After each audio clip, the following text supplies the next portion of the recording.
So far, Ethereum has been the driving force behind decentralized finance, DeFi, and non-fungible token NFT exchanges.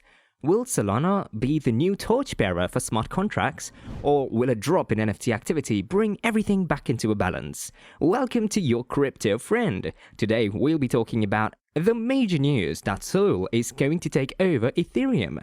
Seems unreal to you? Well, stay with us until the end to know. Let's get started.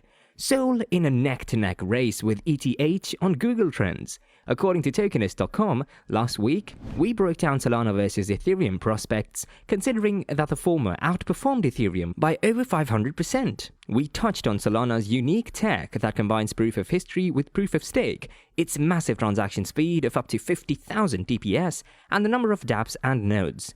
True to the forecast, the interest over time metric on Google Trends shows that Solana managed to surpass Ethereum twice during the last week, once on September 7th and again on September 9th. This is extremely impressive, given the disparity between the number of dApps available. That's 400 versus Ethereum's 2,840. Solana's key catalyst to make this happen was most likely the frenzied NFT marketplace. In August alone, Ethereum's top dApp for NFTs, OpenSea, accounted for $3.4 billion in trading volume. Since then, it's declined by 67% from its August peak. However, the slump was still barely a blip on the radar, considering that NFT traffic has increased tenfold since July. This record-high activity in speculative digital assets spilled over to Solana NFT dApps. Among these, the top performer is Solana Art, which has been carried on the back of the success of DGenApes Academy. As well as DGenApes, Solana has its own version of the CryptoPunks collection called SolPunks. CryptoPunks have totaled $1 billion in sales so far, courtesy of the CryptoSlam aggregator.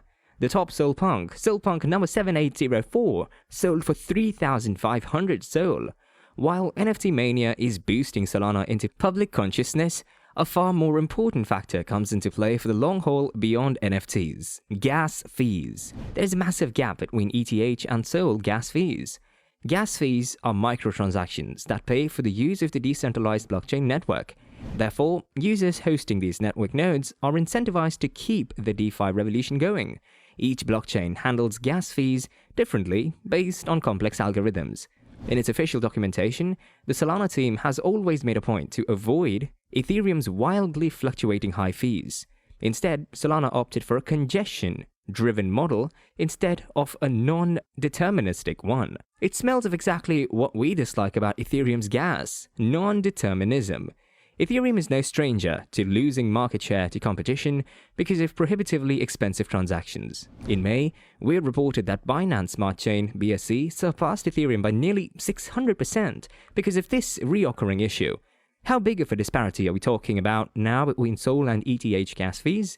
Ethereum's current gas fee is 114 GWEI. This unit is 1 billionth denomination of ETH. 1 ETH is equal to 1 billion GWEI. The simplest transactions cost around 21,000 gas. Although, when we multiply 114 GWEI with 21,000, we arrive at 0.002394 ETH, or $8.09 per transaction.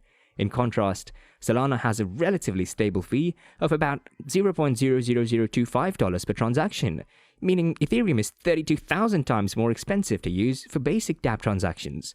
Of course, more complex transactions reserved for yield farming on decentralized exchanges and lending protocols would cost even more. There is a time race between smart contract platforms. As we noted previously, Solana doesn't need to go through a POS upgrade like Ethereum. On the other hand, the weight of developers, diversity of dApps, and NFTs is on Ethereum's side. Furthermore, it's now apparent that NFT waves come and go. Between these waves, there's an opportunity for Solana's user retention, and the longer these windows remain open while ETH gas fees remain high, the more likely it is that Solana will catch up.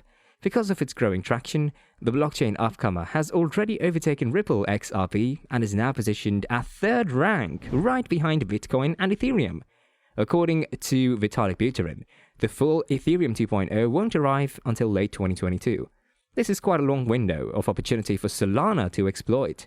After all, keep in mind that the entire DeFi space only emerged as a cohesive ecosystem last summer.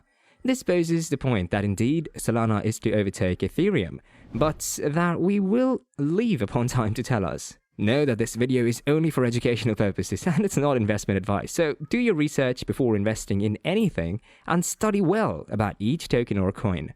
With that being said, that was all from our side. Make sure to like this video and subscribe to this channel. See you next time.